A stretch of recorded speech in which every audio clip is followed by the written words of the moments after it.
in the Julian and Gregorian calendar.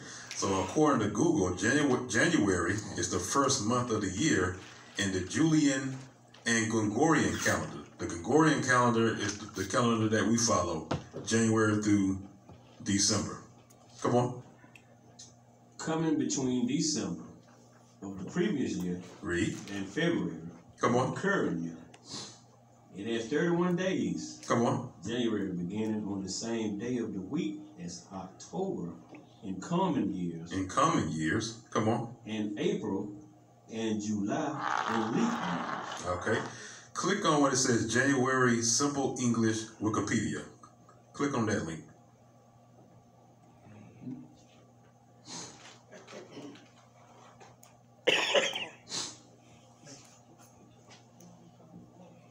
Scroll down where it says, when you see the title, it's called The Month, and read what it says, January is named for Janus. Scroll down and click where it says the month.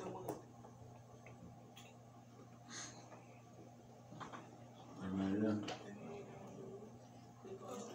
Where it says the month.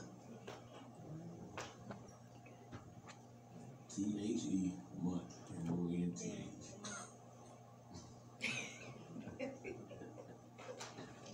That make it simple for some people.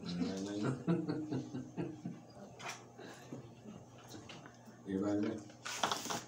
Okay, what we have January is the name for Janus. So according to Google, in its Wikipedia, it says January is named for Janus. Come on. The Roman god of doors and gates. So January is another name for Janus, which is the Roman god of doors and gates, referring to like portals, gateways. Come on. January and February were put on the calendar after all the other months. Come on. How about that, John? We'll read that again. Mm-hmm. January and February were put on the calendar after all the other months. So it was added. Man added those 2 months. Come on. Mm-hmm.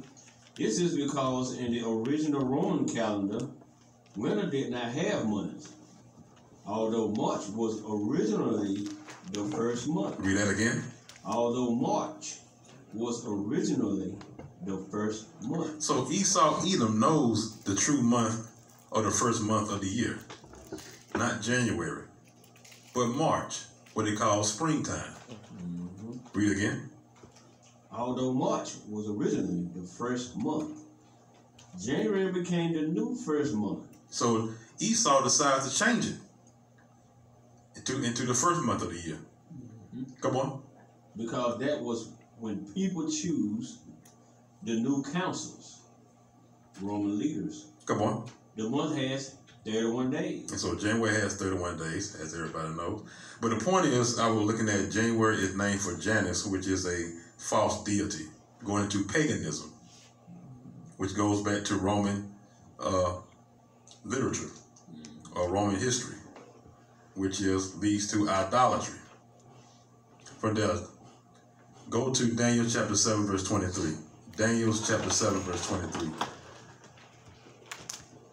But we all been since birth, always thought that January was the first month of the year.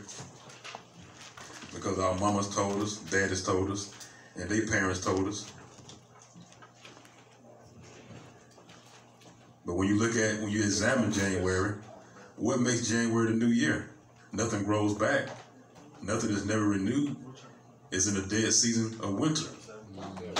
So what's so new about January being the first month of the year? Daniel chapter 7 and verse 23. The book of Daniel, chapter 7, verse 23. And once again, the title for this morning's lesson is The New Year and Its Two Seasons. Daniel chapter 7, verse 23. Come on. Thus he said, the fourth beast. The what? The fourth beast. The fourth beast. Come on. Shall be the fourth kingdom upon earth. Read. Which shall be diverse from all kingdoms. Come on. And shall devour the whole earth. And shall tread it down and break it in pieces. Read again from the top. Thus he said, the fourth beast. Stop. The fourth beast. Let's get a precept to identify who is this fourth beast that Daniel is speaking about. Give me 2nd Ezra, chapter 11, verse 1. Hold Daniels. 2nd Ezra in the Apocrypha, chapter 11 and verse 1. To find out who is this fourth beast that is seen in Daniel's vision. Because remember, Daniel had a vision of 4 beasts. The first beast was Babylon with the eagle's wings. The second beast was the bear, which symbolizes Persia. The third beast was a leopard, which symbolized for Greece. And there was a fourth beast, but Daniel could not understand or interpret a description of the beast. He described the beast, but he couldn't name what beast it was. But Ezra, as we read in 2nd Ezra, the prophet reveals that beast that Daniel could not interpret. 2nd Ezra chapter 11 and verse 1. 2nd Ezra chapter 11 verse 1. Come on. Then I saw a dream, and behold, there came up from the sea an eagle. And what? An eagle. An eagle. So this is a dream that the prophet Ezra had concerning an eagle. Come on. Which had 12 feathered wings. Come on. And 3 heads. Which had so this eagle had 12 feathered wings and 3 heads. Let's get a precept to identify these 12 feathered wings. Skip over to 2nd Ezra chapter 12 and verse 12.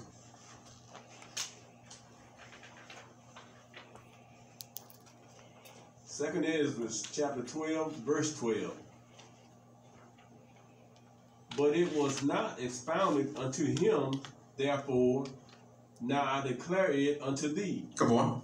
Behold, the days will come that there shall rise up a kingdom upon earth. Read. And it shall be feared above all the kingdoms that were before it. Come on. In the same shall 12 kings reign. Shall what? Shall 12 kings reign. So in the same shall 12 kings rule. Come on. One after another. Come on. Whereof the second shall begin to reign, and shall have more time than any of the 12. Read. And this do the 12 wings signify. Do what? And this do the 12 wings signify. And this do the 12 wings signify, meaning that these 12 wings are a symbol that we read in 2nd. Because remember in 2nd Ezra, chapter 11, verse 1, when they mentioned about the 12 feathered wings. Come on. Which thou sawest. Come on. As for the voice which thou heardest speak, and that thou sawest not to go out from the head, but from the midst of the body thereof. Read verse 14 again. Verse 14. Come on. In the same shall 12 kings reign. Read. One after another. Read. Whereof the second shall begin to reign. Come on. And shall have more time than any of the 12. Here's the point, verse 16. And this do the 12 wings signify. So these 12 kings that rule symbolize the 12 feathers in chapter 11, verse 1. Come on. Which thou sawest. As for the voice which thou heardest speak, and that thou sawest not to go out from the heads, but from the midst of the body thereof. This is the interpretation. All right, now go back to chapter 11, verse 1. So those 12 feathered wings represented 12 kings that's within this eagle. That was in the prophet's Ezra's vision. Come on. Chapter 11, verse 1. Then I saw a dream, and behold, there came up from the sea an eagle, which had 12 feathered wings. Which had 12 kings that rule. Come on. And 3 heads. Read. And I saw, and behold, she spread her wings over all the earth. So this eagle spread her wings over all the earth. That's in Ezra's vision or his dream. Come on. And all the winds of the air blew on her. Come on. And were gathered together. Read. And I beheld, and out of her feathers there grew other contrary feathers, and they became little feathers and small. Come on. But her head were at rest. The head in the midst was greater than the other, yet rested it with the residue. Come on. Moreover, I beheld, and lo, the eagle flew with her feathers and ringed upon the earth Come on. and over them that dwelt therein. Read.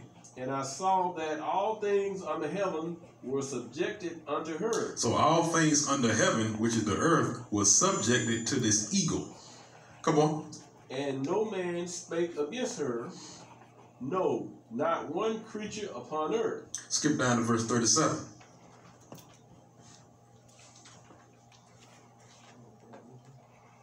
This is still making reference to the fourth beast in Daniel's vision. Come on.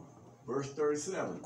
And I beheld, and lo, as it were a roaring lion chased out of the woods, Come on. and I saw that he sent out a man's voice unto the eagle, Come on. and said, And said what? Hear thou, I will talk with thee, and the highest shall say unto thee, Come on. Art not thou it that remainest of the four beasts, He said, are you not one of the four beasts that remaineth? Come on. whom I made to reign in my world, Who I made to rule in my world. Come on. that the end of their times might come through them? Read. And the fourth came, And the what? and the fourth came, And the fourth came, which symbolizes this eagle. Come on. and overcame all the beasts that were past, Read. and had power over the world with great fearfulness, Come on. and over the whole compass of the earth with much wicked oppression. Come on. And so long time dwelt he upon the earth with the sea. Still talking about this eagle. Come on. For the earth hast thou not judged with truth, Read. but thou hast afflicted the meek, thou hast hurt the peaceable, thou hast loved liars, Come on. and destroyed the dwellings of them that brought forth fruit, Read. and hast cast down the walls of such as did thee no harm. Read. Therefore is thy wrongful dealing come up against the highest, Come on. and thy pride unto the mighty? Read. The highest also looked upon the proud times, So the highest, the Most High, has looked upon the proud times. Come on. and behold, they are ended, And behold, they are ended. Come on. and his abominations are fulfilled. Read. And therefore appear no more, thou eagle, Thou what? thou eagle, Letting you know he's still referring to this eagle. Remember, this eagle had 12 kings. Come on. nor thy horrible wings, Come on. nor thy wicked feathers, nor thy malice head, nor thy hurtful claws, nor all thy vain body, Read. that all the earth may be refreshed and may return, being delivered from the violence, From thy violence. from thy violence, and that she may hope for judgment and mercy of him that made her. Read. Chapter 12, verse 1. And it came to pass, while the lion spake these words unto the eagle, I saw, and behold, the head that remained, and the four wings appeared no more, and the two went unto it, Come on. and set themselves up to reign. And their kingdom was small Come on. and full of uproar. Read. And I saw, and behold, they appeared no more, and the whole body of the eagle was burnt, so that the earth was in great fear. Come on. Then awaked I out of the trouble and trance of my mind, Come on. and from great fear, and said unto my spirit, Jump down to verse 9. verse 9, but thou hast judged me worthy to show me this last time. So the prophet Ezra would count worthy for God to show him the last times or the end days. Come on. And he said unto me, Read. this is the interpretation of the vision. This is the meaning of the vision that you dreamed. Come on. The eagle whom thou sawest come up from the sea is the kingdom which was seen in the vision of thy brother Daniel. Come on. But it was not expounded unto him. Therefore, now I declare it unto thee. You see that? So that fourth kingdom that Daniel speaks about in chapter 7, we're referring to that eagle, Rome, which is Esau, Edom. Now go back to Daniel chapter 7. Daniel chapter 7.